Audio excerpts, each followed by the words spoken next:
Good evening. Happy Monday. Happy Father's Day. Good to be back.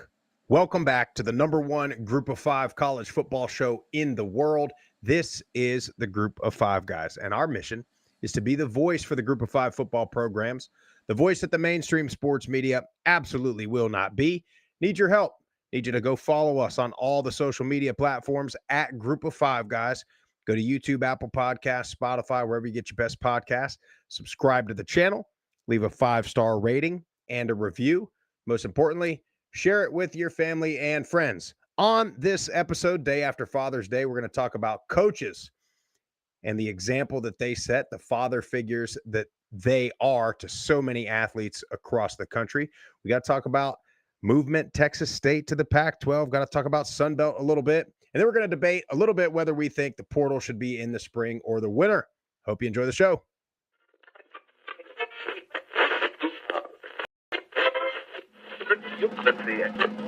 This is the Group of Five Guys, and we are coming to you live. I admire how much focus and energy you're putting on this part of college football. We looked at each other, we was like, Mike, the best place to be is a Group of Five. So I'm sitting here with the Group of Five guys, right? Troy has won, it's been a winner, and it's a special place, so it's why you want the job.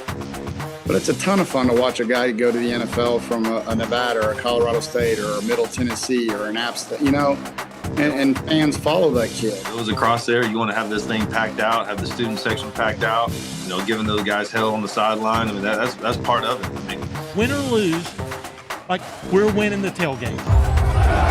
There's no better place to be developed in this country than Boise State.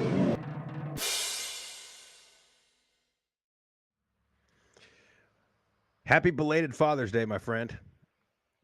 It's good to be back on with you. Sprouse, and happy new Father's Day. Finally. Yep. The baby boy has come. Third one, number 3, pal. Good job. Baby boy number 3 for the Sprouses. Riley Matthew Sprouse, named after the great Pat Riley. Jeff. Is it really? Not really, but it's in the back of my mind. I was planting seeds all the time. I couldn't get the win on Ashton. So I know what it was. You told Lauren after Riley Green, and he dropped that music video that all the ladies were excited about, but in your mind, you were like, Pat Riley. Yeah. I was like, well, everybody likes Riley Green these days. I might do a mustache like he did, and then in my mind, I'm like, Godfather, no doubt, Pat Riley. But no, man, dude, just awesome. I gotta tell you, man, my wife, I mean, world class. I mean, just elite in this department, Jeff, because, I mean, this was like, well, let me just tell you the story, I guess. Let me tell the story live on air here, what happens. So, I mean, the kid decides to wait until 41 weeks and a day. Now, of course, doctors are pressuring induction and all the stuff. And whatever, we've done that before. And, my wife just really wanted it to be as natural as possible. And so 41 weeks in a day, we have an induction scheduled for like 48 hours after the fact. But so it's like 1:15 in the morning. Okay, I'm sound asleep. And my wife wakes me up. She's like, hey, having some contractions. What do you think? And I was like, I mean, you tell me, I don't know. So you tell me you think we should go. Let's go. Her mom has been at our house for like 2 weeks, basically preparing for the any day we were waiting on it. So anyway, it's like 1:15 and I'm like, yeah, let's go. So, she wakes up her mom. She says, hey, we're leaving, kids are here, whatever. And we kind of like, don't really wake up the kids, but kind of tell them like, we're leaving, about to go bring back the baby, is what we kept telling them, bringing your new baby home. And, so we get, we get dressed pretty quick, and I'm hauling ass, buddy. I mean, you talk about 1:30 a.m., I am booking it. So we get to the hospital, we park, and naturally there's construction all over the hospital. You can't park anywhere. Can't get to the main entrance, can't go to the emergency room. And I'm like, hey, hon, like, I'm gonna just pull up in the ER, like, and I'll go back and like move my truck. We'll get checked in and I'll go back and move the truck. And she's like, no, like I think if you leave, like you're going to miss it. And I was like, okay, well then we're parking. So then we park, and it's probably like, it was like 100-yard walk to the ER from where we parked. So like we get to the ER, like quick check-in, they come out, bring the wheelchair, we go to the triage or whatever. And I'm like at the front, I'm at the desk, like doing all the insurance crap, signing everything, signing all the papers, giving them everybody's social or whatever. And then like I just hear this commotion, and my wife's like, babe, we're going. And I was like, whoa. So I like, run back in the room, like grab the bags, and the nurse, like, shout out to her. I mean, athletic as can be, sprinting with the hospital bed, like down the halls. And I'm behind with, two little like hospital bags. And like, it's probably like by the time we walked into the hospital, it was probably like right after 2, like 2:01 in the morning. Right. So then, and it's like just going quick. As we get to the delivery room, and like, I'm like putting our bags, like trying to get out of the way. There's like 10 people in there. Yeah. Like, like it's just like so chaotic. And I'm just kind of like staying out of the way, but also I'm trying to like be with my wife. I'm also trying to like, be there for support or whatever. And like one of the nurses is like, hey, Dad, will you like put those bags like on the couch? I'm like, yeah. So I'm like, I'm putting the bag on the couch. And then the other nurse is like, Dad, you got your camera ready? And I'm like, oh. So then I turn around, dude, and like baby's coming. And then, dude, so then one of the bags falls off the couch, and like it sounds like a child hitting the ground. You know what I mean? So everybody's like, what was that? And anyway, dude, so like 2:17 a.m., baby's born. So wow, so like 20 minutes after you got there, the baby was coming. Not even from the time. That's wild. From the time she got in the room to be like checked at the triage or whatever, it was like probably like 14 minutes. It was great. I'm surprised she didn't have a hand hanging out. Yeah, dude. I mean? Well, and what I was like, and then of course, so then I'm sitting there, and then like everything settles down or whatever. Obviously, I wouldn't be having fun on here. Babies and Lauren are doing like phenomenal, healthy as can be, whatever. But like, I was sitting there, I'm like, I was telling my wife, I was like, hey, look, like, if there's ever a next time, like, let's just do that at the house, because how great would it be to just be done? You know what I mean? Like, save a whole lot of money. Yeah, dude. And then like, so then of course we're in the hospital for another 40 hours, like just kind of sitting there. And that's about as efficient as you could do it though. Dude. Oh, dude, it was perfect. Like I don't want to say like we almost had it in the car, because like we didn't know we almost had it in the car, but we did. Like, you weren't far off, dude. 20 minutes. Yeah, dude. Because I could have like I could have very easily been like, just try to go back to sleep. If you get another big contraction, we'll go. You know what I mean? Like, it could have easily been like that, man. No medicine, and, no freaking nothing. Dude, didn't have time. Like she wanted it to be but didn't have time. Like they were like the nurse that's checking her is like, are you wanting to do like just casual? Are you wanting to do an epidural? Like, what are you wanting to do or whatever? And then she checks and she's like, oh, we got to have this thing. So doctor that was on call didn't even make it to the room. So the midwife delivered. Yeah. And then the doctor gets up there, and then our doctor, dude, he comes strolling in there like hour and a half later wearing Birkenstock house slippers. And he's like, everybody good? Everybody feel good? All right, well, I'm going to head home. We're like, yeah, man, I don't know why you came. You just delivering for that guy. Yeah, man. But, wow. So it was great. I mean, she was a champ, dude. And then, so that was Thursday morning. So Wednesday night, Thursday morning, and then we were home Friday afternoon. That's good. That's not bad there. Usually. Yeah. Well, we were trying to like, when we had them at 2 a.m, I was like, maybe they'll like let us out like, in 20 hours, you know what I mean? Like, let us go this evening. They weren't having that. And then that was the crappiest part, dude, is like, so the next morning, so Friday morning, our doctor comes in. He's like, you guys trying to get out of here? And we were like, yes. And then he's like, okay, I'll get the paperwork started. And this was like 9 a.m. And then it just takes so long, 6-7 hours for them to do, because everybody's got to come in. A birth certificate's got to come in. The freaking, everybody trying to, I don't know. Every nurse got to come in. They got to check you out, make sure you're doing everything properly, give you the whatever medicine they're going to send you home with. And then, you know, for us, it's like they kind of know, like, okay, it's your third one. Like, we don't need to really like tell you what to do a whole lot anymore. Yeah. But they still do, and it's like super annoying. But Well, yeah, man. congratulations, man.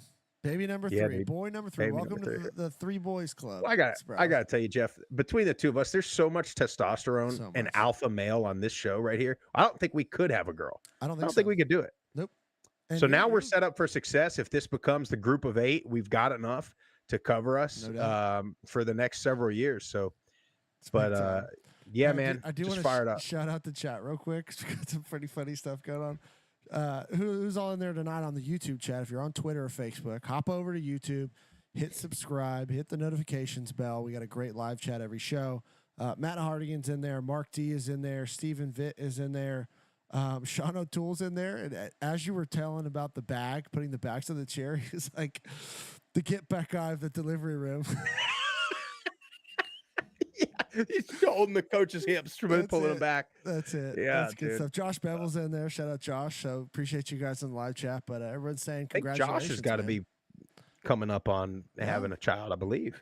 No, thanks everybody. But yeah, I mean, it was a pretty good experience, man. Shout out, all the nurses were real good. But you know, you go through them all. You go through 5 or 6 of them because they come in the shift, you know what I mean? And then you're like, you have no idea. It's like being in a casino. Really, you don't know what time it is. Like, you're up pretty much all hours. If you catch like a 30-minute nap, like, well, at least you've done a well. Great bed to sleep on while you're in the hospital room. Jeff, they're worse. They've gotten worse. They do that on purpose, I think. Yeah, dude. Well, like, so I took a picture in the delivery room, and that was the one that I've been used to. Like, that's the one I've had before. Yeah. But then when we got to like the other room where you stay for the remainder of your tenure there at the hotel hospital, it was like this one was like it had like 2 chairs with a table in the middle of it, and it like the back of it folded over on top of it. So it was, I mean, it was bad. Yeah, those are, I know what you're talking about. It was bad news all the way around. Like, you could, they're not losing any money, man. Like, just put a recliner. Like, that's what I was telling my wife. I was like, a lazy boy would be awesome in here. I'd be just fine with to that. sleep on. Then you can, because then it's like it's either you can lay down or you got to sit like straight up, like at attention. There's no in between. So then, that night, of course, the Panthers, their Stanley Cup's on. So I'm gotta watch the game. So, I'm sitting there holding the baby, and it didn't help that the game went to freaking overtime again. And it was like intense as can be. So I'm trying to keep my heart rate down and, show no reaction. But yeah, you can't like sit in a comfortable spot. The little TVs at the worst angle possible. It's straight up in the air. I mean, I'm complaining, but in this case, it's like, usually they say, well, your wife's in labor. My wife was in labor for like 12 and a half minutes. So she was comfortable. At least she had a bed. That's you know right. what I mean? Anyway, but great experience, man. Happy to be home. Happy to be kind of getting back in the swing of things. You can go back to work tomorrow a little bit. Yeah, man, 3 boys, dude. You and me both, pal. Got a starting 5. We can play basketball, a little travel team, Yeah, mine don't know it yet, but they're a little flat-footed. So they'll be playing offensive line more than likely. I don't know, man. I don't know, because my wife is the little thing. So, and I'm the only person of size on my side of the family too. So I don't know what we're gonna have. I think they'll be tall one way or another, but I don't know. I don't think I was ever supposed to really be fat. Like, I think I was supposed to be tall and like, good power forward, tight end kind of guy. But then I just started getting fatter and fatter. It just kept sliding further and further inside, and then basketball further in the paint, But I don't know. I hope one of my 3 boys gets the height of my brothers or my dad, because I got the short end of that staff. But we got some athletes. I will say that. So at least they can run around. And we don't have any. I don't have any athletes either. I mean, athletic as all get out. Yeah. Both of your families, you guys definitely got the athletic pedigree. Now we don't. I mean, I'm pretty athletic for a big guy, but I don't like. Nobody in my family really even played sports. I don't know. Hey, you're just Kids are a smart though. My starting kids are point. smart, Jeff. Wait for the next 3. Those Sprouse kids, they're gonna be ballers. Just wait. Yeah, they'll be fine. Yeah, that's a good thing about being a lineman. You don't really have to be all the other things. But anyway, Jeff, can't help but notice we both got some pretty good looking hats on Yes, today. we do. Shout out our new friends. I liked it. It's funny. It's ironic we both went with Sunbelt teams, given this news out of the Sunbelt in the last couple of days. But yeah, I'm going Thundering Herd of Marshall with this one. You got the Dukes of James Madison. We are really burying the hatchet with James Madison. I am on the Dukes bandwagon all the way. And there's some other teams in the Sunbelt that I got a big problem with now. But we'll get to that down the road. But shout out to the game hats. Check them out on Twitter, Instagram. Go to their website. They got just about every team. And they got most of their stuff is almost like a vintage style, I would call it, Jeff. Yeah. They got some other stuff, but I'm all about it. And I've had some of my hats that I've had before were from the game, but this, they sent us a little care package the other day. Big time stuff. So we'll be rocking these, and then I'll show you all the ones I've got that I've had before. But shout out to the game, man. Yeah, check them out at thegamecaps.com. They got all types of stuff. You can search it by conference. I'll rock my Fresno State hat the next time. I got the YO hat, and then I got the ECU hat. And I got a shout out to, by the way, sick. Yeah, the YO hat's big time. That's my favorite one for sure. But I've been wearing this one a lot because I don't know. I kind of like the green. It's got a pop to it. But anyway, shout out to them, by the way. I can tell you they know ball because, they knew group of 5 guys what we were looking for. Now, so not a lot of people would do that. So I got to give them a big shout out there. Go to the game hats. And then also got to give a shout out to one of our other partners, Gridiron Spice Company, Jeff. For Father's Day yesterday, you know what I did? We got. So Saturday, out of the hospital, I took the oldest boys to the farmer's market. I got a local ribeye, just one, just for me, man, just for Father's Day. I got some other stuff, but I just got one ribeye. Lauren don't really like a rare fatty steak, so I was just like, I'm just gonna get one ribeye, and then I made it for Father's Day yesterday with the Gridiron Spice with the Cajun blend, little Cajun ribeye, buddy. Yeah, just right there in a cast iron, nothing special, Just patted that thing dry, put a little, it's the Go Long. Unfortunately, it is the purple and yellow blend, but it's the Cajun blend. Put it on the ribeye, put it in the cast iron, nice medium rare, a little butter, a little garlic on the side too, giving it a little baste, but big time stuff. Shout out Gridiron Spice Company. Make sure you go to their website. It's gridironspiceco.com. Use our promo code GOFG. They'll give you 10% off. They got 4 different seasoning blends. Make sure you check those out for your summer of grilling, burger, steaks, all that stuff. Shout out to Gridiron Spice Company. But, well, Jeff, speaking of Sunbelt, we both got the hats on. So it looks like Texas State appears to be on the way to the Pac-12. Now, whether or not the Pac-12 is going to be considered a Power 5, Group of 5, Autonomy 5, whatever it's going to be, that remains to be seen as far as our coverage of them. But it seems like Texas State is on the way out, and it seems like the favorite to replace them is the Bulldogs of Louisiana Tech. And I don't know if anybody remembers, I should have asked you to pull this clip before the show, but La Tech did not have very kind words to say on their way out before and on their way to Conference USA.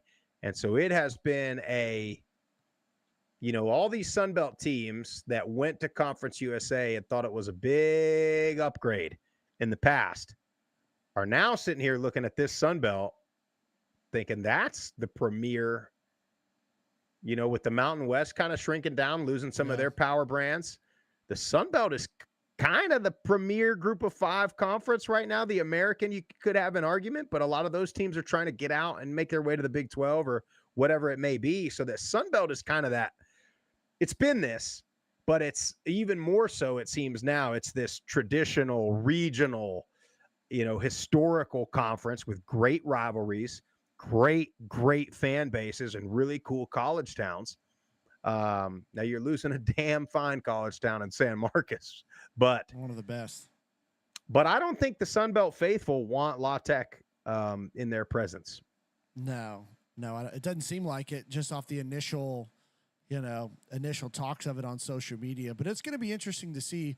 Still haven't got a confirmed media deal yet for the Pac Light, whatever you want to call them. They need Texas State to be the 8th team, if I'm not mistaken. You got to have 8 teams to be, eligible for the, FBS ranks to be able to make the playoff and all that stuff. Initial reports are saying somewhere in the ballpark of $8 million per school, which if everything I've researched is correct, I think it's like for the Sun Belt currently is like $2 million-ish per school in the Sun Belt. So, but I'm just wondering if these numbers that are being floated out there for the Pac Light is actually accurate. Are you trying to just garner, more attention and potentially more schools so you can get to that 8 number and then maybe get some bigger brands? Now, Boise obviously coming over and some of the other schools are the bigger, some of the biggest brands in the country in the group of 5 that should bump that number up, be able to, as far as like bargaining power for the Pac Light. But I don't know. I mean, $8 million as opposed to $2 million is a $6 million bump. Is it worth it? I guess as long as you have access to the playoff, that's all they really care about. So, yeah. But I mean, once this happens, it seems like it's gonna happen. Hate to see Texas State go, but we're still going to cover them. They're one of my favorite schools to cover. Yeah, I know. So, but yeah, it'll be interesting. La Tech coming over. I don't know. I see a lot of the Sun Belt faithful want Western Kentucky. Does that mean they leave, their longtime rival in our Blue Raiders? I don't know. It's a lot of question marks. Well, to me, and I extreme bias included here, but Western and Middle make perfect sense 100%. In the Sun Belt, like just both of them. Now, there's some talk about Liberty. To me, Liberty, from an athletics standpoint, is a great ad. A lot of people are going to say, no to Liberty, no matter what. I know we've had this conversation multiple times, and that our support of Liberty and all those things, and whatever politics and religion and whatever the reason is, you don't like Liberty. You think it's an online, degree factory or whatever you call that. But from an athletic standpoint, it's a pretty good brand, and they've had some pretty good teams over the past, in multiple sports, by the way. Men's and women's basketball were both very good this year, and then along with football and the runs that they've had. So from an athletic standpoint, I think Liberty's a great get. Now, culturally, for the Sun Belt, maybe not. But yeah, buddy, I mean, Western and Middle, I'd love nothing more than to have Middle back in the Sun Belt. You get Troy and Middle back, Palladium rivalry game Big back. time. You keep 100 miles of hate with Western Kentucky. You get Western and Marshall. You get that game as a conference game. I mean, you get a lot. You add rivals, some old rivals, to the Sun Belt Conference that make that conference about as exciting as it can be every single week at that point. I know it just blows my mind that the Sun Belt isn't able to get a better media deal than that. But I guess you're kind of overshadowed by the SEC in this southeastern part of the country, which sucks. But I mean, you're not lying about every week being a ball game, a dogfight, physical. Just, I mean, we saw some great comebacks last year too. Just great games, and some of the best, attendance numbers, in the country in the group of 5 as well. So I don't know. We'll see. But, if the Pac Light becomes official, they officially got to welcome Oregon State and Washington State into the fold, and got to start covering them. And I don't know, so they have to make our way up there. Jeff, I just got a text message. I got to stop you. Breaking news. We had a special guest on, and he said he's about to go eat dinner, so he's going to have to hop off. But new coach of the Buffalo Bills, Turner West. Get out. Former Georgia Southern special teams coach was on. Him and his wife were watching the show. Big time. Shout out Turner. Congratulations to them. They just got engaged. Maybe. Congrats, dude. Yeah. But in Buffalo now, I texted him. I said, hey, you need to go over there and see Coach Limbo, no doubt, and get the Bulls and the Bills on the same page up there in Buffalo. If you could get Bills Mafia to treat the Buffalo Bulls the way that they treat the Buffalo Bills, I mean, it's baffling that they don't. Because who would be their de facto big school up there? Like, who do they support? I don't know. Syracuse? I wouldn't think so. Penn State? Pitt, maybe? Maybe. I don't know. Huh. I don't know. My mom grew up about 2 hours from Buffalo, and I'm fairly certain they were all Penn State fans, but they're not up north like that. They're about the NFL. They're not about college like it is here in the South. And don't get upset at me, up north, but it's true. But if you could get, I mean, because here's the thing, right? The Bills are the Bills, man. They're the pros. They're the best of the best. They're a really good team. If you could just have a little bit of that excitement for Buffalo in the MAC, I mean, hell, the Bills Mafia, they're out there jumping through tables in 0-degree weather on a Sunday. They could do it on a Tuesday night, on a Wednesday night. That's what I was going to say is maybe the Buffalo Bulls need to do like a tables game or something, Bulls Mafia. Bulls Mafia. Have a bunch of tables out there. Try and get some of the Bills guys out there. You can do some type of collaborative effort, I feel like, unless the Bills just want nothing to do with them. But I find that hard to believe. I don't imagine that. I think Coach Limbo is doing a heck of a job up there, and we're getting way off the show outline here, but they're going to have a freaking big time defense this year. Buffalo is, and I wouldn't be surprised if the Bills started spending time over there at the University of Buffalo, practices a little bit. I think that's what you got to do. That's one of those things as a new coach or whatever. I think those are some of the things you've got to do. Summerall's got Kellen Moore now of the Saints coming to practice and stuff like that. Those are the things you got to do. You got to engage. It's like we talk about with the university and the athletic program at certain schools. The bigger picture, you also get the NFL team involved, and you just have a freaking community. UNLV and the Las Vegas Raiders got a great relationship. That's what you got to do. Well, anyway, Jeff, we're getting off topic, but we wanted to talk about, because Father's Day was yesterday. Obviously, I'm a new dad times 3. Jeff's a dad of 3. But one thing that we've both had is coaches that have almost been, second fathers or father figures or just role models in general along the way. And it's something that we don't talk about often. And it's something I wanted to bring out because for me, Jeff, once, if you're playing sports, like pretty seriously, like once you get to middle school, I mean, you are around your teammates and your coaches way more than you're going to be around your house and your parents and things like that. Now, for me, like, in the home, right? That sets the foundation, kind of, in my opinion. But then you kind of grow up with your coaches and your teammates and those things like that. And it goes all the way from middle school, high school, on to college. And then, once you get to college, you're 18, 19. I mean, for you and I both, we ended up going to school pretty far away from home. I mean, at that point in your life, you're 18, 19. You're only seeing your folks twice, 3 times a year, maybe. Lucky. You know what I mean? So I wanted to talk about that, Jeff. I wanted to talk about some of the things that make a coach a great role model and father figure. I'll defer to you on if you wanted to talk about, I know Coach Beam, meant a ton for you, and then obviously Coach Stock.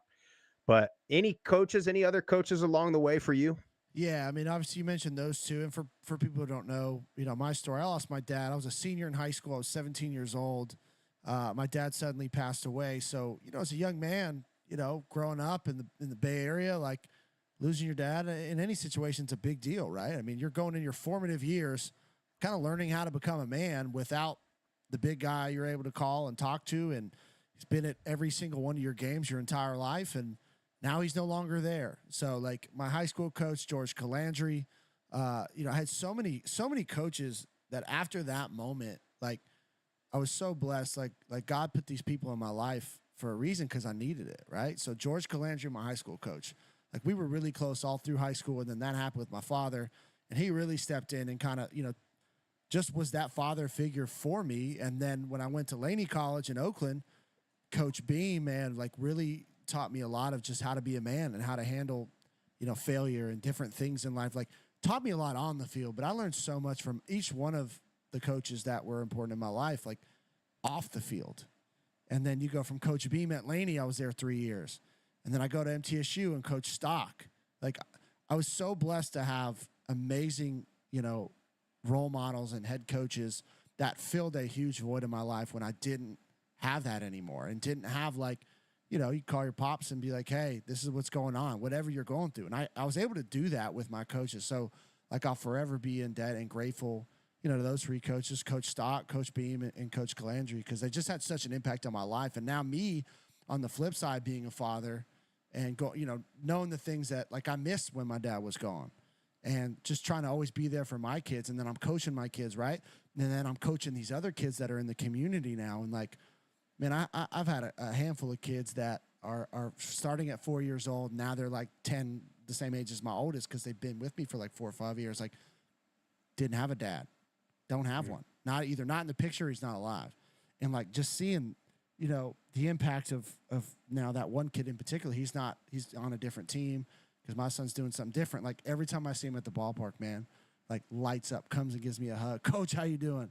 Man, I'm doing great, Martha. How are you? You know, it's just it's such a special bond and relationship that fathers and sons, coaches and players, and man, I mean, for me, I had some amazing ones, and now, like I said, on the flip side, trying to return that to some young kids, and along the way, it's special. You know, it's funny. For me, you don't realize how great of men these people are until you become one. You know what I mean? Absolutely. Like I know, and I'm the same way. Like I was the same way. Obviously, everybody's kind of like that with their own parents. You know, you'll understand one day. You know, those things, those whole talks. But the coaches in particular, like my high school coaches, you know, I'm 16, 17. Like I don't really care about any of the thing. But you see these coaches, you know, like you just said, like they got their little kids running around. They got the 100 guys on your team that they're also sort of being role models for. Their husbands, they're, you know, in high school, their teachers, they're doing like so many things. They ain't making any money, right? Not back in our day. Not in the Bay, they weren't. And in Florida, you can't. The high school coaches can't make like what they make in. That's why the good ones usually go to Georgia or South Carolina. In Florida, like you make a teacher's salary and get a stipend, pretty much. Yeah. But anyway, so they're doing that, and then as you get older, you just kind of realize you look back at these things and you realize, you know, how great fathers they were, what they meant to you, like the lessons that they taught you that you didn't even realize you were learning until later on.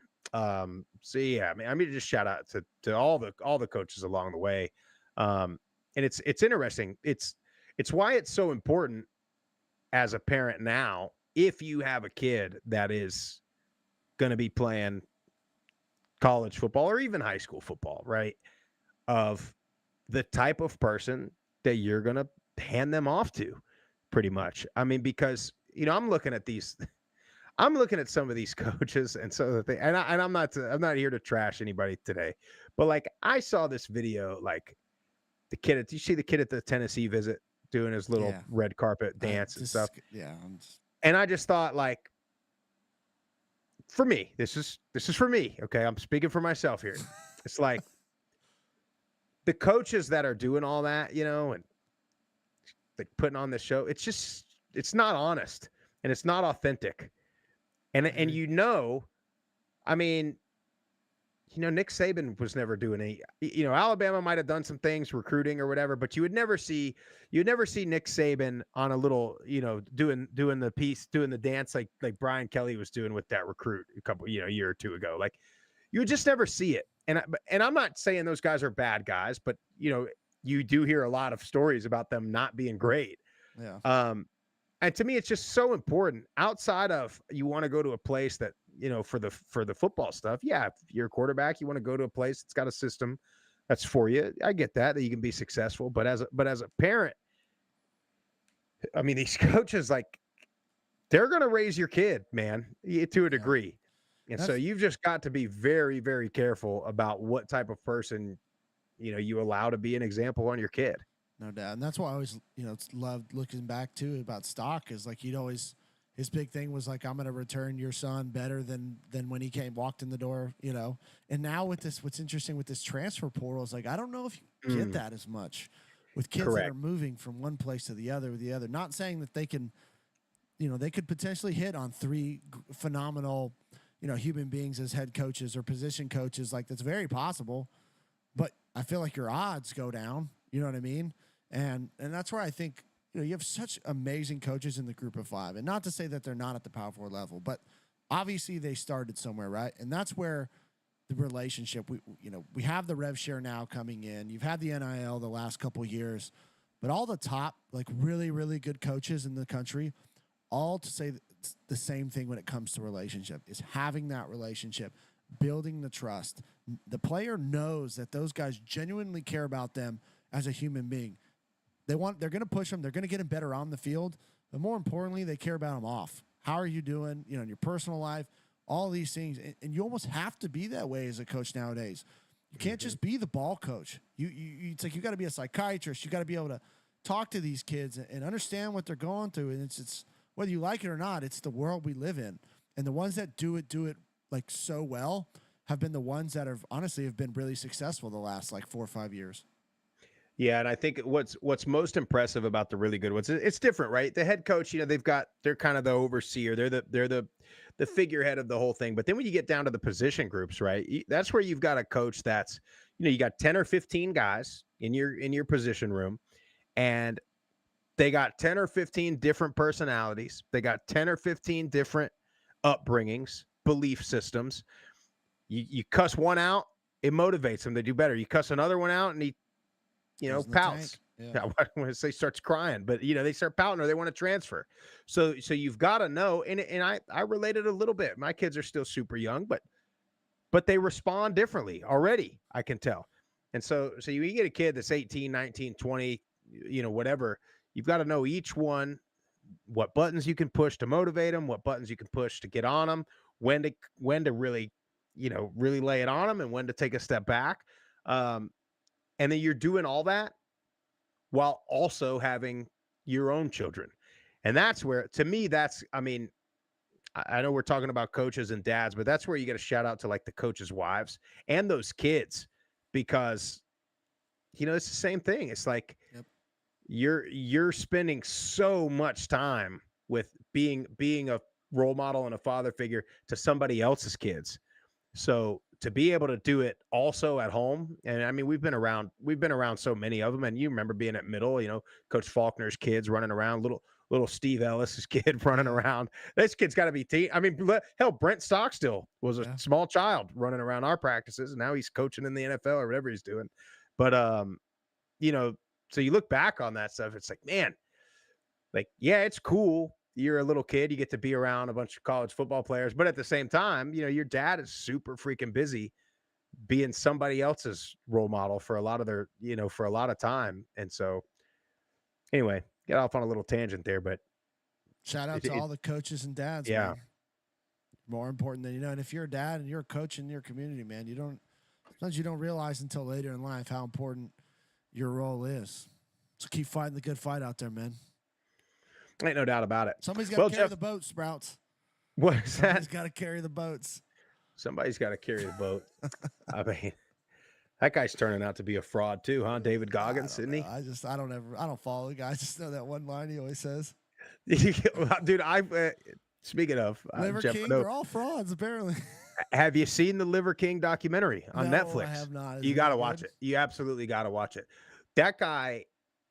So a little backstory. So when Jeff and even, when it's me and Jeff, or meet Jeff and Tip, or, even, meet Jeff, Tip, Jesse, Zeke, everybody, we go on these trips to these games. I don't know why. I don't know how it happens, but every time there's like something on YouTube or Instagram that just like, I don't know why it like sticks with us for that whole trip. And for like 3 of the trips this past year, it was the freaking Liver King and all the stupid sayings he would say. Well, anyway, guy turns out to be a huge fraud. I think anybody with a brain knew that the guy was on steroids. But anyway, on the Netflix documentary, not to spoil it, it's only like an hour, so watch it. One episode. Yeah. But he hired like a marketing firm to make him be that character, basically. Like they made him be the character. Like he was a fraud before, I think, but they made him this social media character. Like they created this. But Jeff, you should see these guys. Everybody on there denies the fact that they thought, I didn't think he was on steroids. Because that's the whole thing. He fell because he always claimed that if he ate liver and bull testicles and stuff like that, that's why he looks the way he looks. But it's so obvious. The guy put on like 40 pounds of muscle within the span of gaining 1 million Instagram followers, like out of nowhere. But anyway, so but then it like somebody leaked some emails with a doctor like of him, of the Liver King, like saying what he's on and basically wanting to do more because he can't keep up with the demands of his new freaking character. It's basically what happened. Crazy. Well, so anyway, so all the guys on that he hired are like either these freaking, they remind me a lot of some of these 20% NIL agents is what they remind me of, but they're all on their denial. Well, I don't know, man. I mean, he gave me his word that he was not on steroids. So I just thought he wasn't. So they all buy into the lie, but he still can't go throughout the whole thing. He still can't like just be himself the whole time. Can't be himself. He's always in character. But anyway, you got to watch it. I don't know where you talk about Goggins, Liver King. I don't know what else is next. But anyway, Jeff, in other news, college football related. So there's a lot of talk. Most coaches have come out against the two transfer portal windows. Obviously you have the kind of the winter portal, and then you have the spring portal. Most of the coaches seem like they want the winter portal so that they can go into spring with their roster intact. Where do you stand on this? Well, if it goes to one, where do you want it to be? Well, I think it depends on how they're going to adjust the college football schedule, I think, because if you're going to extend this out, you're going to make the playoffs, 16 teams or whatever number they're eventually going to get to. Now, if they push the start of the season up to where you're done essentially, because they don't line up right now with the semesters, and that's what a lot of the issues are. Like, if you can line it up where basically the championship is done shortly after the first of the year, then I think you can do the winner. But when this thing's dragging out into mid-January, like potentially if you add more teams, you could get it close to February. Like the spring semester's already started. So then I think at that point, if it's going to be, I think then you have to go to a spring window, because I think a lot of the coaches, they get guys to come in the winter, and if they don't work out, they want to dump them in the spring, to be quite frank. So I almost think I think you do it after spring. People go where they go, and then you have someone to try and figure it out and get a starting spot if you're a player. But I think the way the schedule is right now, I think you'll have to go. I think you keep the spring and don't do the winter. But if you move it up, then I think the winter window is fine. Yeah, the winter window for me is I just don't like all of the conversations happening in the middle of the playoff.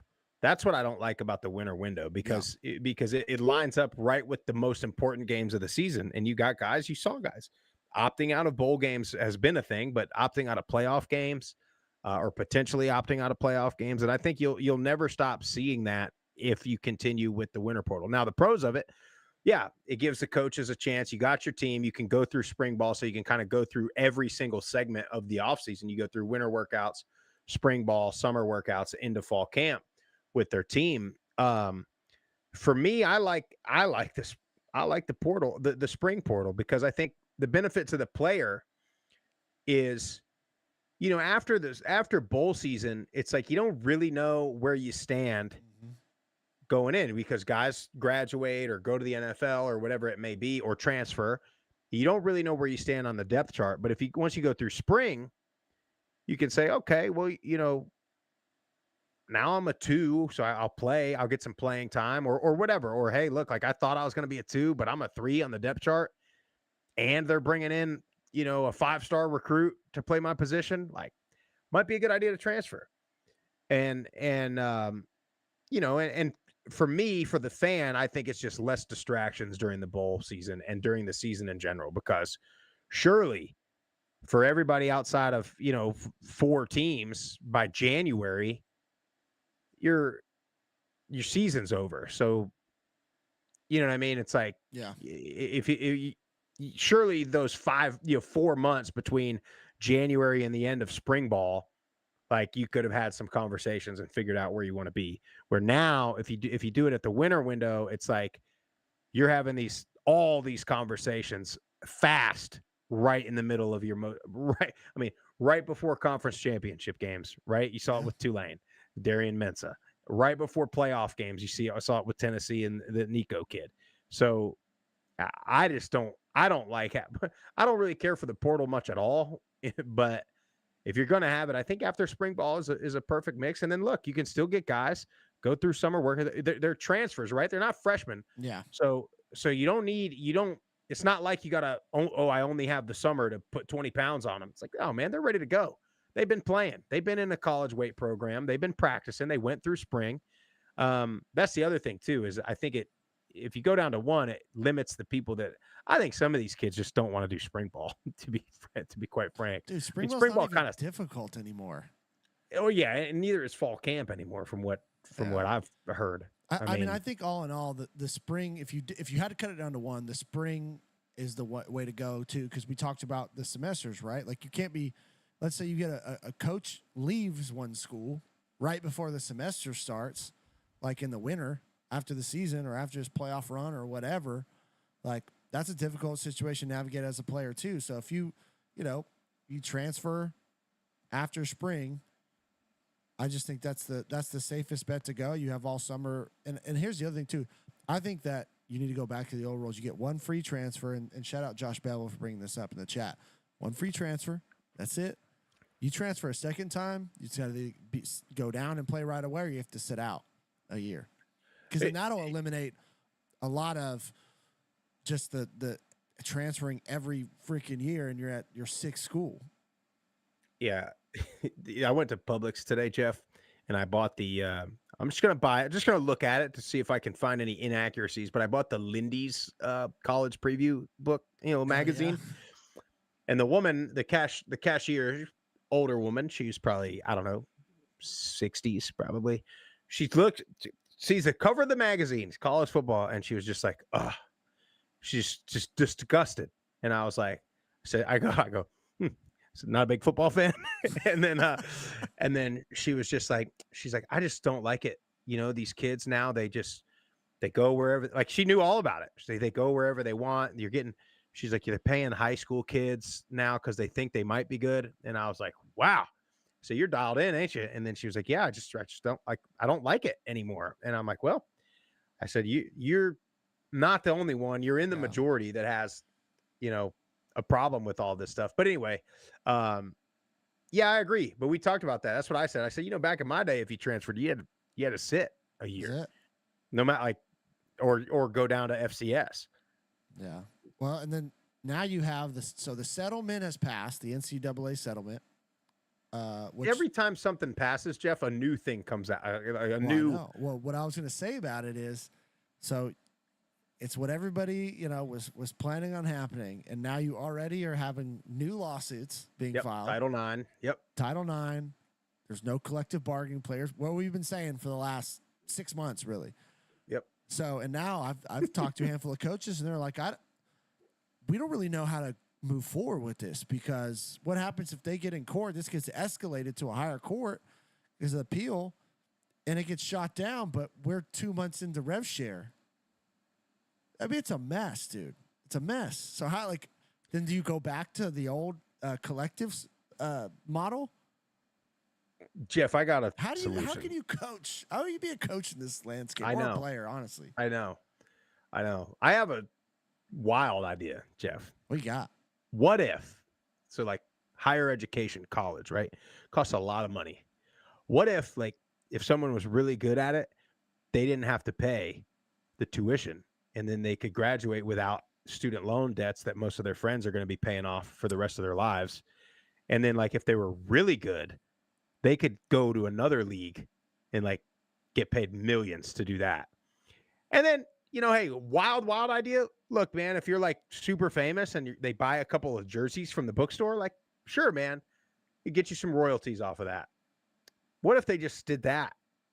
That would be. Ship has sailed, Sprouse. The NCAA dropped the ball years ago, and they didn't want to pay athletes nothing.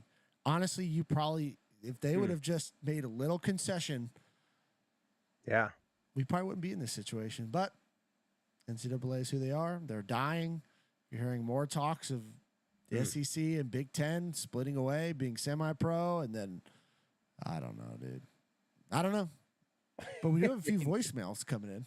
Yeah, we do. Let's get to those voicemails. We started a little late today, so I have no idea where we are on the hour time frame.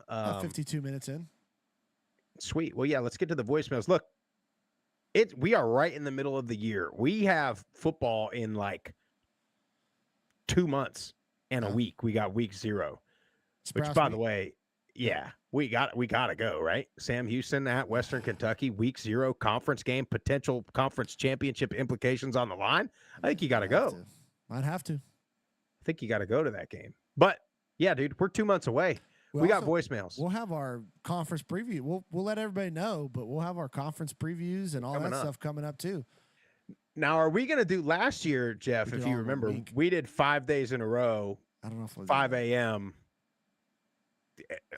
5 conferences like the week before the season. I don't know if that's a great idea. That might be tough again. Yeah, well, we'll figure it out. Yeah, we'll talk about it. We may do one conference a week leading up to the season. We better get started. I know. That's why we gotta figure that out. But we will. I need freaking Phil Steele's book still. It's not on shelves yet. I guess when that's out, then it's on. You know what I mean? Then it's like, okay, we can really get into depth. This guy is actually accurate. I'm sure this Lindy thing is going to be the rosters from 2 years ago. You know, it's going to be like the video game didn't update yet. I don't know how the hell they try. No, it's impossible to do it. It's impossible to do it. Anyway, let's get to the voicemails. If you have a hot take, a prediction, want to talk about this Sun Belt, Texas State leaving, La Tech, who you want in the Sun Belt, call the hotline, 615-900-4286. Jeff, let's see what we got. Group of 5 guys. Baker Lloyd, your loyal App State listener, one of many. Checking in. It's been a minute. Got a couple of scenarios that I want to bring up. I'm listening to the most recent show. I'm calling on Wednesday, midday here, and talking about the one that you guys put out, I believe, yesterday. And I thought of 2 scenarios. One, what's to prevent, I believe you guys said that they're, I guess, kind of keeping businesses intact with like, okay, it's got to benefit the business if they're going to give money, but what's to keep them from just saying, okay, I'll donate the money to the school and the school will give it to the player at that point? I mean, is the school definitely cut off on what they could do at that point if they're just like, oh, I'll donate to the, whatever club, and then you can just give it to the player? Is that a thing or no? Other thing I was thinking about as, conferences change and maybe some of these bigger brands move on, I think some of the media dollars and just the amount of money that the schools left over are going to be spending is a lot less than the Alabamas and Clemsons and all that of the world. So if they've got less money there, they may be offering deals that aren't necessarily as big. Will there be a chance for other schools to try to match and bring the player back if the player gets an offer? Is that a thing? I feel like that could be a good idea. Anyway, just wanted to hear your thoughts. Appreciate it, Baker. I mean, I don't know if this is like what he was talking about, but some transparency would help if Deloitte does that and we're like, yeah, I mean, think about any professional sport, right? Like, the offers that they're getting from other teams and everybody's got a chance to match it. I don't know. I don't know if that's going to be the case here, Jeff. Yeah, I mean, so I'm trying to remember his specific question, but so I don't think that, so yes, circumventing, anybody can pay the school and the school can decide they'll put it in their, booster fund or whatever. Now, I'm sure if that booster's like, hey, I want this money to go to the player, it's not going to come straight from that booster, but you're just like moving money around and they'll pay the player that way. But I don't think that the player then can turn around and like go do a commercial or whatever. But if a business does want to do something to where the player can come do a commercial or whatever, then that's going to probably fall under the fair market deal. So it's like there's going to be a lot of kind of like money shifting moving around. So it's like, let's say the Ford dealership wants to do something with the quarterback, right? All right, we're gonna pay him this much to do this, fair market value. He'll come and do a commercial or sign autographs, do whatever. He'll get paid that money, and then if Ford really wants to keep that player, then they can donate to the booster club too, and then they'll just, like I said, they're just moving money around at that point. So the ceiling is $20.5 million. The schools cannot pay more than $20.5 million. There is no floor, so as long as they opted in, they can decide how much they want to spend on their student athletes for each particular sport or player or whatever that is, and essentially pay them what they want. So I think what the schools are wanting is, let's just say Texas State's budget for football is $5 million. I have no idea. I'm just making up numbers here. $5 million, right? But if they go around and the boosters start donating more, they can up that number to $7 million. You know what I mean? They can allot more of university funds for that. So yes, the answer is yes, they can give money to the school. On paper, might not be directly from that business to that kid, if that makes sense. I don't know if I'm making sense. I'm kind of talking in circles, but yeah, the answer is yes, I believe. It's just how it shows up on paper is what really matters as far as from an auditing standpoint. Should be some pretty serious money laundering going on in this situation. That's what I heard you just say, Jeff. Absolutely. I mean, I think it's just at the end of the day, the university can use their funds from wherever. So if a booster gives it to them, they can use it unless they earmarked it for something different for facilities or something else. But do you think facilities are going to be severely put on the back burner at this point? That's some people's concern. But I think that's where an education standpoint from the coaches and the athletic department has to do a good job. Paying the players, yes, it is important. We got to have people on the field, but at the same time too, we got to have proper facilities to house and train and feed and do all these things for the student athletes. So it's not, you got to have a balance, and that's where your athletic director, your coaches, whoever's the president has to come out and be like, it's all important. Everybody's got to play their role. It's all got to make sense. We all got to be pointing in the same direction. So hopefully we answer your question, Baker. I know I didn't. I was trying to. I try to listen, and then I'm thinking of an answer, and then I forget what they even said, and then I was like, I think he said. I think this is what they wanted. So yeah. So, but yeah, and then as far as players getting poached and then having the opportunity to match them, I think it's going to go back to the same rules. If the player gets in the portal, then he can get out of the portal if the school comes up with more funds, essentially. So, and then who knows? Who knows if this is even the thing in 2 months, because more lawsuits are going to come. So we'll just see what happens. But appreciate it, Baker. Let's get to our next one.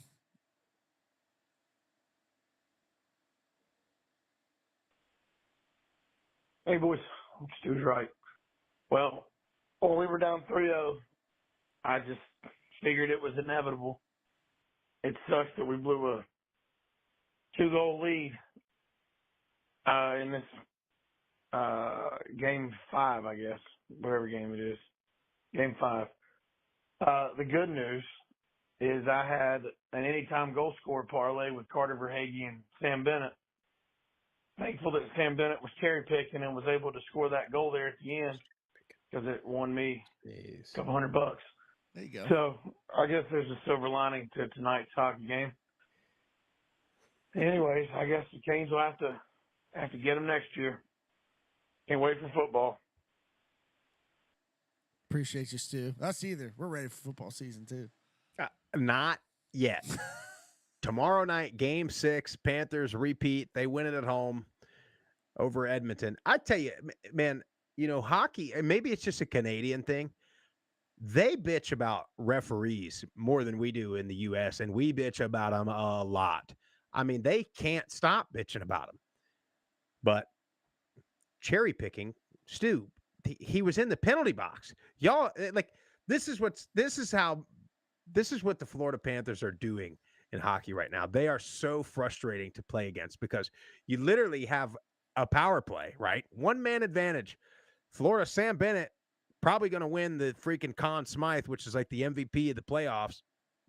He's not even on the ice. He's in the penalty box. You have one extra guy, And you got 2 minutes of it. And then at the 2 minutes, he comes out of the box. He's just standing there. And you got nobody. Matter of fact, Stu, they had not only a power play, and an empty net. You had 2 guys advantage. Still couldn't score. The Panthers have a brick wall at goalie, Sergei Bobrovsky. Let me tell you. You need to watch. Jeff, I'm telling you, watch tomorrow night. Just watch tomorrow. It'll be the only game you got to watch. They're going to win the whole thing tomorrow. Repeat, and then there's going to be a parade down freaking A1A. They're going to be swimming in the Atlantic Ocean after a night out at the Elbow Room on Fort Lauderdale Beach, and the Canadian mind cannot comprehend what they're about to witness for the second year in a row. So, anyway. Hopefully Stu's rooting for the Panthers at this point, right? Gotta be. Rooting for Edmonton. No. Appreciate you, Stu.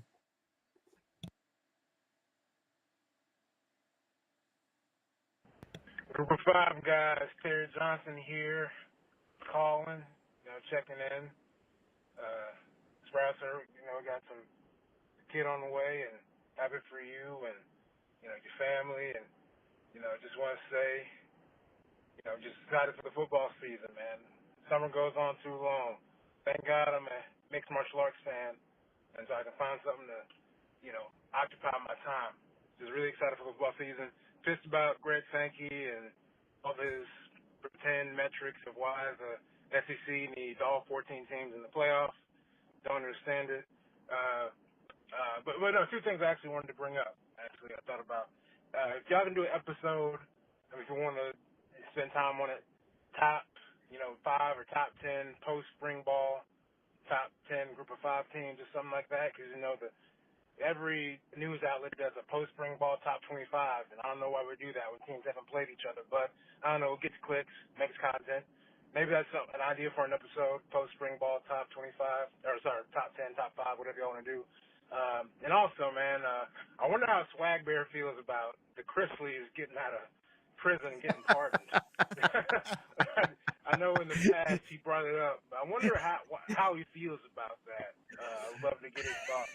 I don't know if y'all want to have him back as a special guest, saying get his opinion. But anyway, just wanted to call and check in and, excited about the football season. God bless Group of 5. God bless Group of 5 guys. Go Cajuns. Appreciate you, Terry. Old Todd Chrisley. Me and Grisham used to watch the Chrisleys together whenever that came on at night. The old apartment. By the way, next episode, I talked to the old Swag Bear the other day. He actually has a pretty interesting way to do the playoffs. I'll kind of leave it at that because I'll have to put it in notes to be able to explain it properly. We had a long conversation. He's got himself an idea now, Jeff. Maybe he can carve out an hour. Maybe. But yeah, Todd Chrisley. Terry brought up a couple of things there. One, I tried to go this whole episode without talking about the SEC, but it's fitting watching baseball, although, Arkansas did pitch a no-hitter today, which was pretty impressive. Although, horrendous call.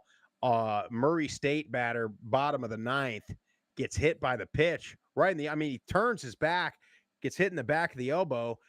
They give him to him, and then they review it and say that he leaned into the pitch, call him out. Now, look, they weren't going to win. They were down 3-0. The guy was pitching a no-hitter. Yeah. You know what I mean? But it was 3-0. You get a guy on base, and then you never know, right? You have no-hitter gets blown up. Now you got 2 guys on. Now you got to bring in a reliever. You never know. Baseball could do that. But it's pretty funny, right? You get 14 teams in the tournament, and you're going to probably get one that's going to probably win it. And they're going to see, this is why. And it's like, that's what they do, man. You're going to get one team. And which is what we've been saying. Yeah, dude, these one teams are very, very good. They're really good. Well, guess what, Sprouse? Not everybody, man. Guess what? There's still one team. Oh, yes, there is. The Chanticleers out there in Conway, Jeff. Not the Chanticleers. Not the Chanticleers. Wasn't that something, too? They're at the freaking College World Series at this point, right? You've been watching them. And Coastal this ain't no Cinderella, right? Coastal, you get Coastal Carolina, East Carolina, so schools like that. These are baseball powerhouses now. And they still can't do it. Yeah, I'm riding, baby. Yeah, they're good. They got a good ball club. If they win Terry it all, had I'm going nuts. What's that? If they win it all, when they win it all, Yeah, ain't no doubt. Ain't no doubt. Terry said something else I wanted to respond to, but now I forget. So that happens in old age. All right, let's get to our last one. Josh, Arkansas State fan. Look out for the Wolves, buddy. What's going on, guys? This is Josh, the lonely Arkansas State fan. Hopefully, there's some more that's joined on since then. I've actually been away for a while. I typically don't listen to sports shows until a couple months out from football season, but been trying to catch up. Glad to see you guys are still doing the thing. I know there's quite a few Joshes on here, so if you guys want to just call me by my middle name, Char Perrin, that might cut down on confusion, or you can just call me Char too. That works. But now I was listening to one of your episodes. I guess it was a few back, talking about landscape football still and Trump and Nick and all that. But I know anybody that's not probably SEC or Big Ten is probably, curious what's going to happen. I kind of got to the point now where I'm just like, screw it. I'm just going to enjoy football, and whatever happens. But now I'm excited about this season. I know the last couple of messages I left last year were a little bit down in the dumps about old Butts and everything. But, he's here now, so it's a new season. I'm just going to go back to being positive, being supportive. So, like I said, I'm looking forward to the new season. Cannot wait. Looking forward to see what the Sun Belt does and a couple of Group of 5 teams, see if we can't get another couple more in there at the end of the season. So anyway, just want to let you guys know I'm back listening. Hopefully there's some more A-State fans on here. But let's go Butch Jones. Wolves up. Let's go Arkansas State. Appreciate it. Char, as we said, right? Well, the full middle name was not going to clear up any confusion because I couldn't catch it. But yeah, Char, right? I think that's what he said. We do have a lot of Josh. Do we have a lot of Joshes? We got Josh Bevel. We got this Char. I'm trying to think. I think we've had another one too. For now, we can just keep it as Josh, the lone Arkansas, the lone wolf, the lone wolf, the lone red wolf. I think that's the attitude you got to have though in these days. Just enjoy college football for what we have. And the good thing about right now, ladies and gentlemen, everybody is 0-0 going into the season. It could be anybody's season. We don't know. So let's get the optimism high. I mean, the Blue Raiders, I'm just telling you right now, are going to be the college football playoff rep. I'm just saying that right now. Jeff, yeah, guys, I'm going to warn everybody now. Jeff called me the other day, and he's high on the Raiders again. I'm not going to believe it. It was maybe three or 4 years ago. We did our Conference USA preview show, and the section was like the biggest question mark in the conference. And my question mark was, can the middle offensive line block anybody? And here we are going into a fourth season after that, Jeff. And I still don't have an answer. And that's another question, because if they can, you're right. I think they got a club. Vadiato is going to be the star. Vadiato, in my opinion, is going to be the best quarterback in that conference, probably, but not if they can't protect the guy. That's it. Or establish any sense of a run game. By the way, time and a little bit of a run game. Kids can be the new turf there in Murfreesboro looks really good. And I saw some pictures today. The end zone looks pretty good now. Yeah. I mean, concourse, like the club, the little club levels. Now, when do they expect that to be? And I know the completion of the whole thing, but this phase where it's usable, where they're going to be using it. They'll be in. They're moving in July. I was there the other day. The boys at their football weights camp, and everything. Bottom, the locker room, weight room, coaches' offices. As far as I understand it, they're starting to move everything over in July. Oh, I got to get up there, Jeff. Come on. We still got to do. How about Boise State doing a media pro day, but they're not including the 40 or the bench? I just looked on my little card. I got a bunch of points. I could fly out there for free. But I'm not going out there if we're not running the 40. Punt, pass, and kick, doing Jeff. that. I'm not doing that for a You punt, might pass, win the and whole kick. thing. That would be good. But I want to. We got to really You put want these a guys bench. to the test. I just want a bench, buddy. No, I want to run the 40. I want to bench. Forget the long jump. I've never been good at long jump. You know, Arkansas State, to go back to them, they got Iowa State going to Jonesboro this year, week 3. They're one of those teams, man. They got some pieces. They can do some damage.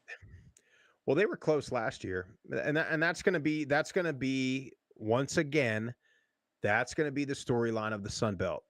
And if you're Arkansas State, your schedule up front's pretty tough. You got to go to Arkansas. You got Iowa State coming to town.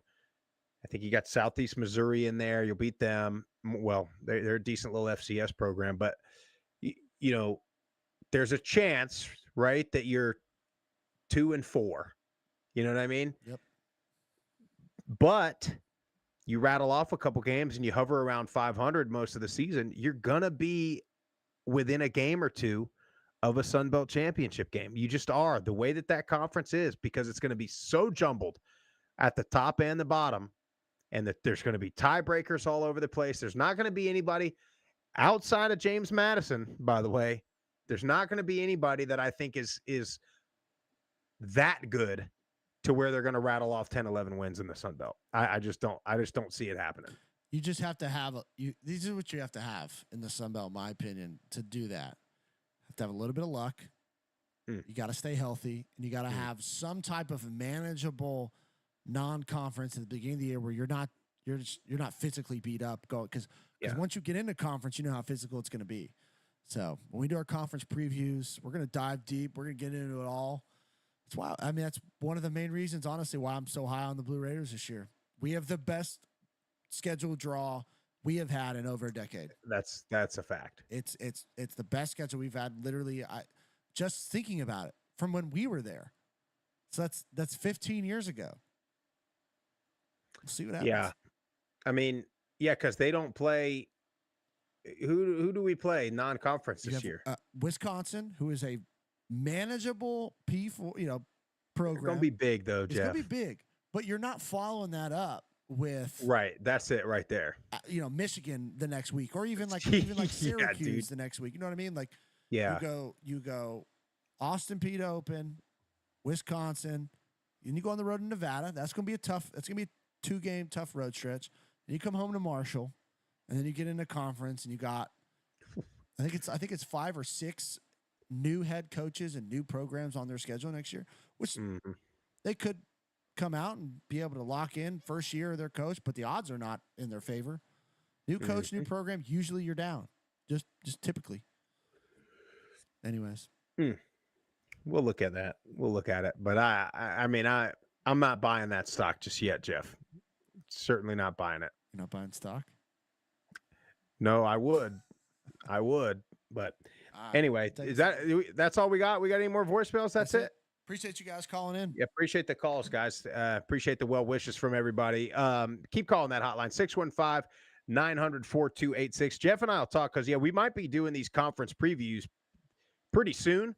So maybe we'll do 2 a week or something. We'll put out kind of a schedule so that way if you want to leave a specific voicemail for the specific conference, we can time that up properly. But make sure you call it 615-900-4286. If you like the show, make sure you hit the subscribe button, YouTube, Apple Podcasts, Spotify, wherever you get your best podcasts.